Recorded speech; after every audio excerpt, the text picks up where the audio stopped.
Hello friends, मैं हूं चंद्रशेखर कुमार और आज मैं आपको टैली के इस ट्यूटोरियल में आपका स्वागत करता हूं।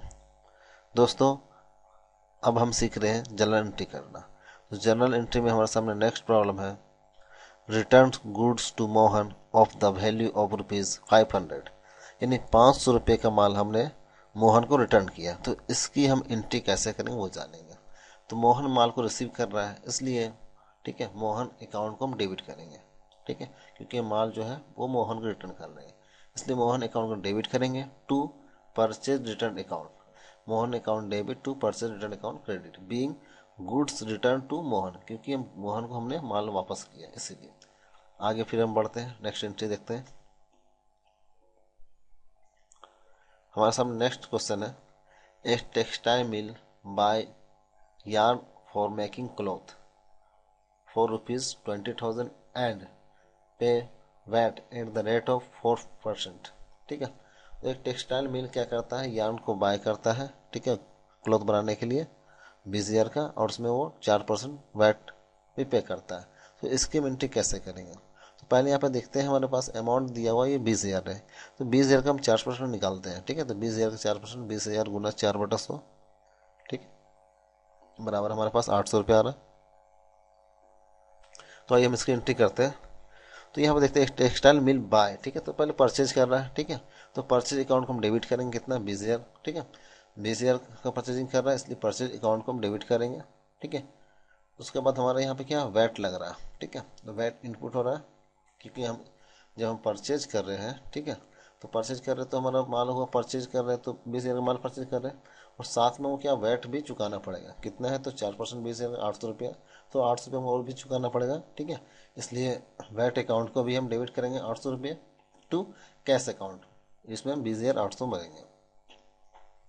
20,800 इसलिए एंट्री किए क्योंकि देखिए परचेज किए हमने 20,000 का सामान, ठीक है, परंतु उसमें हमको वैट भी चुकाना पड़ रहा है 800 रुपया, तो हमें चुकाना टोटल पैसा पेमेंट करना पड़ेगा 20,800 रुपया। ठीक है, इसलिए हम पेमेंट कितना करें, कैश 20,800 पेमेंट करें, इसलिए हम यहाँ पे कैश अकाउंट को 20,800 को हमने क्रेडिट किया।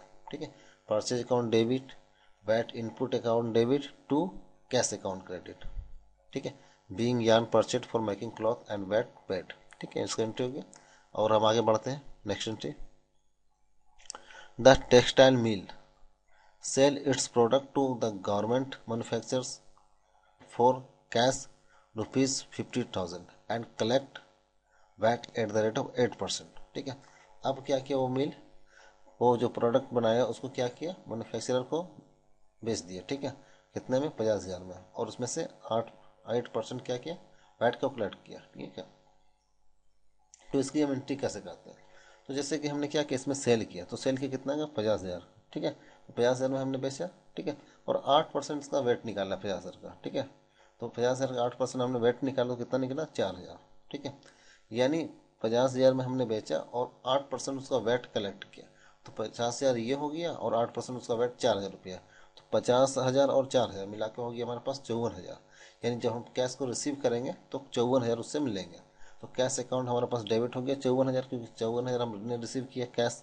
ठीक है, तो इसमें जैसे हम लोग एंट्री पड़े हुए हैं रियल अकाउंट में, ठीक है, डेबिट वाट कम्स इन, तो हमारे पास कैश आ रहा, तो कैश अकाउंट को हमने 54,000 को हमने डेबिट किया to sales account. Sales account में हम एंट्री करेंगे मात्र 50,000, क्योंकि हम 50,000 का ही माल बेच रहे हैं, इसलिए सेल्स अकाउंट में हमने 50,000 एंट्री किया टू वेट आउटपुट अकाउंट। ठीक है, अब इसमें वेट अकाउंट को फिर से हम यहाँ पे 4,000 रुपये एंट्री कर देंगे, क्योंकि हमने 8% वेट लिया। ठीक है, तो इसको एंट्री करते हैं, being cloth sold and VAT collected. ठीक है, इसकी एंट्री कर दी, ये हमारा आउटपुट वेट कहलाता है। ठीक है, आगे हम पढ़ते हैं। उसके बाद नेक्स्ट प्रॉब्लम है, textile mill deposit the difference of the amount of VAT paid and VAT collected into the VAT department. ठीक है, अब हमने जो वैट को कलेक्ट किया, ठीक है, उसको हमें डिपॉजिट करना है, तो यहाँ पे हम कैलकुलेशन कर लेंगे हमें वैट कितना में पे करना है। ठीक है, जब हमने माल को सेल किया तो ठीक है, उसमें आउटपुट वैट लिए। ठीक है, जब माल को हमने परचेज किया था यान को, उसमें हमें इनपुट वैट लगा था।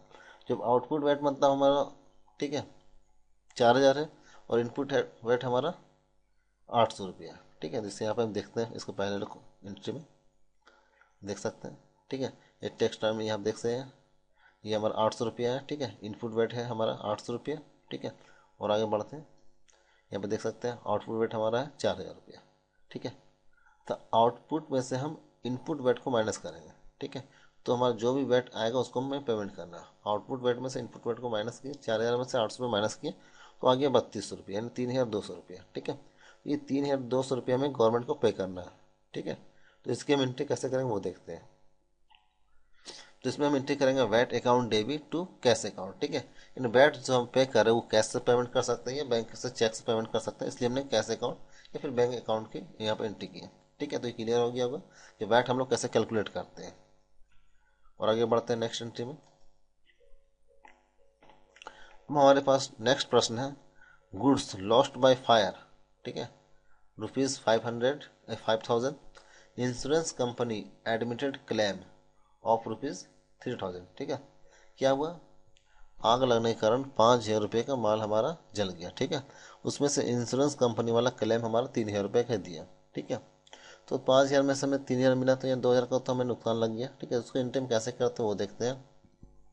ठीक है, तो हमारा नुकसान किस कारण से लगा, तो आग से लगा यानी फायर से लगा, तो उसका हम अकाउंट बनाएंगे loss by fire account debit 5000 रुपया। ठीक है, क्योंकि 5000 का आग में हमारा माल जल गया। ठीक है, तो loss by fire account debit 5000 रुपया टू परचेज अकाउंट, क्योंकि हमने जो परचेज किया था माल वही जला। ठीक है, तो टू परचेज अकाउंट को हम क्रेडिट करेंगे। ठीक है, अब इसकी एंट्री हमारा हो गया पहले। ठीक है, अब दूसरी बार हमारा क्या था, कंपनी जो इंश्योरेंस कंपनी है वो पैसा देती है। ठीक है, कितना क्लेम वो करती है, 3000 रुपये का। ठीक है, तो इंश्योरेंस कंपनी को क्लेम किया है 3000 रुपये का। ठीक है, तो इंश्योरेंस कंपनी जो होता है उसको हम डेबिट करेंगे 3000 रुपये। ठीक है, और 2000 रुपये हमारा क्या हो गया, लॉस लग गया। ठीक है, तो प्रॉफिट एंड लॉस अकाउंट को इसमें हम 2000 रुपया डेबिट करेंगे। ठीक है, क्योंकि हमारे लिए नुकसान है। ठीक है, नुकसान जो लगता है हम लोग को, ठीक है, लॉस लगता है उसको हम डेबिट करते हैं। ठीक है, to loss by fire account को 5000 को फिर से हम क्रेडिट कर देंगे। अब यहाँ पे एक ध्यान दीजिएगा, जैसे फर्स्ट में देखिए आप, लॉस बाय फायर अकाउंट का हमने यहाँ पे 5000 रुपये डेबिट किया। ठीक है, अब इसकी ही हम एडजस्टमेंट करते हैं नीचे में। ठीक है, इंश्योरेंस कंपनी हमें देती है 3000 रुपया। ठीक है, क्लेम करते हैं उस पर, तो ये 3000 रुपया उसका हो गया। ठीक है, इंश्योरेंस कंपनी 3000 रुपया मेंटेन आ रहा, और इसमें से 2000 बचा था जो हमें लॉस अकाउंट में एंट्री कर दी, प्रॉफिट एंड लॉस अकाउंट में 2000 रुपये, तो 3 और 2 5 हजार। ठीक है, तो ये जो लॉस बाय ये जो हम डेबिट किए थे 5000, फिर से हम इसी अकाउंट को फिर से यहाँ पे क्रेडिट कर देते हैं। ठीक है, अब इस पर थोड़ा सा ध्यान रखिएगा। इसमें लॉस पहले हुआ था फायर से, उसके कारण उसको हम डेबिट किए थे। ठीक है, और परचेज को क्रेडिट किए थे। अब क्या हुआ, उसको हम फिर से एडजस्टमेंट करते हैं, उसमें कंपनी वाला 3000 मेंटेन किया उससे, और हम 2000 रुपये का नुकसान लग गया, तो 3 और 2 5 रुपया, तो फिर से हम लॉस बाय फायर अकाउंट को फिर से हमने यहाँ पे क्रेडिट कर दिया। ठीक है, अब इसका आगे बढ़ते हैं, नेक्स्ट एंट्री देखते हैं। अब हमारे पास नेक्स्ट प्रश्न है ₹1000 due from Mohan are now a bad debts. क्या, अब इसमें प्रश्न दिया सोहन का 1000 रुपये बाकी था वो नहीं दिया। ठीक है, यानी पैसा मान लेते हैं हमारे पास डूब गया, वो पैसा हमको नहीं मिलेगा, तो उसकी एंट्री कैसे करेंगे। तो हम जो जानते हैं जो पैसा डूब जाता है उसकी एंट्री हम लोग बैड डेब्ट में करते हैं। तो बैड डेब्ट अकाउंट डेबिट कर देंगे, टू सोहन अकाउंट को क्रेडिट कर देंगे, बिंग बैड डेब्ट्स क्रेडिटेड, क्योंकि हम उसको बैड डेब्ट में मान लिए। और आगे बढ़ते हैं। अब देखिए नेक्स्ट प्रश्न हमारे सामने, गुड्स वर्थ ₹3000 पर यूज बाय द प्रोपराइटर। ठीक है, यानी जो ऑनर है यानी जो मालिक है वो 3000 के गुड्स को यूज किया, तो हम इसकी एंट्री कैसे करते हैं। तो जो भी प्रोपराइटर होता है यानी जो ऑनर होता है, जो भी कोई गुड्स निकालता है तो उसकी एंट्री या कैश निकालते तो ड्रॉइंग अकाउंट में करते हैं। ठीक है, तो यहाँ पर ड्रॉइंग अकाउंट को डेबिट करेंगे 3000 रुपया टू परचेज अकाउंट, क्योंकि यहाँ पे क्या करना है गुड्स को यूज कर रहा है, इसलिए परचेज अकाउंट को क्रेडिट करेंगे।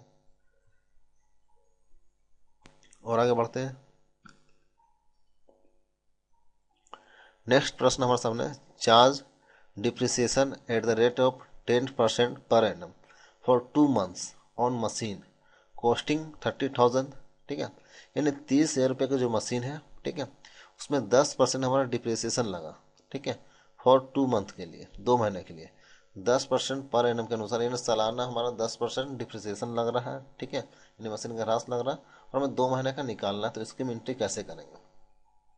तो सबसे पहले मशीन हमारे पास कितने का, 30,000 का है। ठीक है, तो 30,000 का हम 10% निकालेंगे, तो 30,000 गुना 10/100 होगा।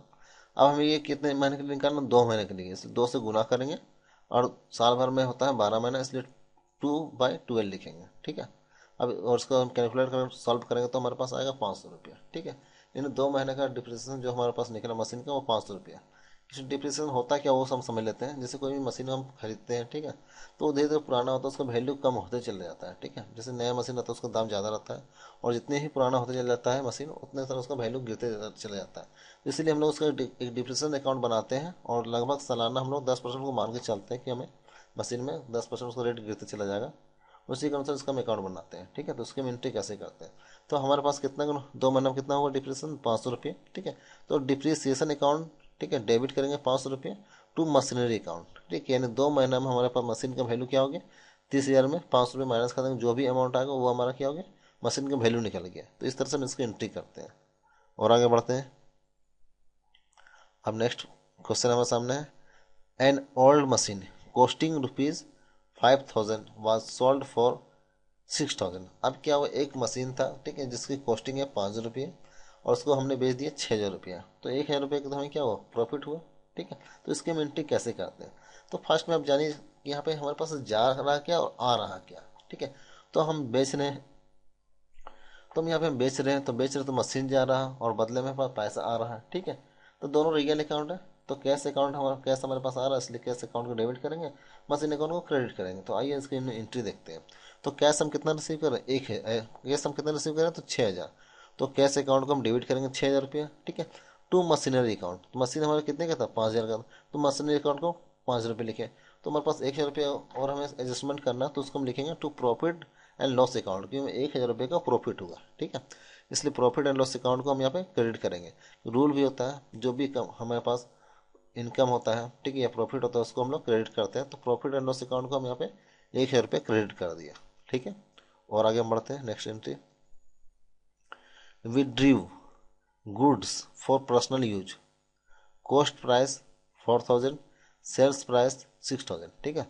यानी क्या होता है, मालिक जो होता है, ठीक है, ऑनर जो होता है कंपनी का, ठीक है, वो क्या करता है, 4,000 रुपये का, ठीक है, गुड्स को निकालता है, ठीक है, और उसको यूज करता है, जिसका कॉस्टिंग प्राइस पड़ता है 4,000 रुपये, और उसको हम बेचते हैं तो 6,000 में बेचते हैं। तो इसकी हम एंट्री कैसे करेंगे, तो जो हमारा कॉस्टिंग प्राइस होता है उसी को हम एंट्री करेंगे, सेल्स प्राइस की एंट्री हम नहीं करेंगे, ठीक है। तो ड्राइंग अकाउंट को हम लोग डेबिट करेंगे, कि जो भी मालिक पैसा निकालता है या फिर कैश निकालता है या फिर गुड्स को यूज करता है, निकालता है, तो उसकी हम लोग ड्राइंग अकाउंट में एंट्री करते हैं। तो drawing account debit to purchase account, ठीक है, इसमें हम परचेज अकाउंट का ही लेंगे, being goods withdraw for personal use. और आगे बढ़ते हैं, next entry, paid income tax rupees 10,000, sale tax rupees 5,000। अब दो तरह का टैक्स यहाँ पे पेमेंट कर रहे हैं, ठीक है। तो उसकी हम एंट्री कैसे करेंगे, तो देखिए यहाँ पे एक क्वेश्चन, देखिए यहाँ पे इनकम टैक्स शो कर रहा है, तो इनकम टैक्स तो हो गया ऑनर का, जो मालिक है वो इनकम टैक्स पेमेंट कर रहा है, और सेल टैक्स तो हो गया कंपनी का, क्योंकि कंपनी सेल करती है, तो कंपनी का सेल टैक्स हो गया। तो दो अलग अलग एंट्री यहाँ पे आप याद रखिए, ठीक है। इनकम टैक्स जो पेमेंट होगा वो मालिक के लिए, ऑनर के लिए होगा, ठीक है। और इस एंट्री जो मालिक पैसा निकालता है उसको ड्राइंग करते हैं, इसलिए ड्राइंग अकाउंट में एंट्री होगा। और सेल टैक्स तो हो गया कंपनी का ही, तो कंपनी के अनुसार एंट्री होगा। तो इसको एंट्री करते हैं, पहला करते हैं, पहले ड्राइंग अकाउंट डेबिट 10,000 रुपये, क्योंकि 10,000 रुपये निकाल रहा मालिक, ठीक है, ड्राइंग अकाउंट डेबिट, ठीक है, 10 रुपये, ठीक है। दूसरा के सेल टैक्स पेमेंट कर रहे हैं, तो इसे सेल टैक्स अकाउंट भी डेबिट करेंगे 5 रुपये टू कैश अकाउंट, क्योंकि कैश हमारे पास कितना जा रहा है, 15,000, कैसे जा रहा है, तो मालिक के लिए 10,000 रुपये गया, ठीक है, और सेल टैक्स हमने भरा 5,000 रुपये, तो 10 और 5 15 रुपये का हमारे पास से कैश जा रहा है, इसलिए कैश अकाउंट का हमने 15,000 क्रेडिट किया। और आगे बढ़ते हैं, bought goods from Nitesh for rupees 5,000, also paid rupees 50 for their carriage, ठीक है। यानी 5,000 रुपये का गुड्स हमने परचेज किया और 50 रुपये कैरीज पेमेंट किया, ठीक है, कैरीज के लिए दिया उसको। तो इसकी मिनटी कैसे करते हैं, तो हमारे पास पेमेंट कितना किए, 5,000 और 50 रुपये, तो यानी 5,000 और 50 रुपये हमने पेमेंट किया। तो कैश हमारे पास से जा रहा है 5,050 रुपये, तो कैश अकाउंट को हम यहाँ पे 5,050 रुपये यहाँ पे, ठीक, क्रेडिट कर दिया। और डेबिट क्या करेंगे, परचेज कर रहे हैं तो परचेज अकाउंट डेबिट, और कैरेज में भाड़ा में हमारे पास जो जो हमारा ये खर्चा हो कैरेज में, उसमें 50 रुपये इसकी एंट्री कर दिए, ठीक है। 5,000 इसकी purchase account debit, carriage account 50 रुपये डेबिट टू कैश अकाउंट 5,050 रुपये क्रेडिट।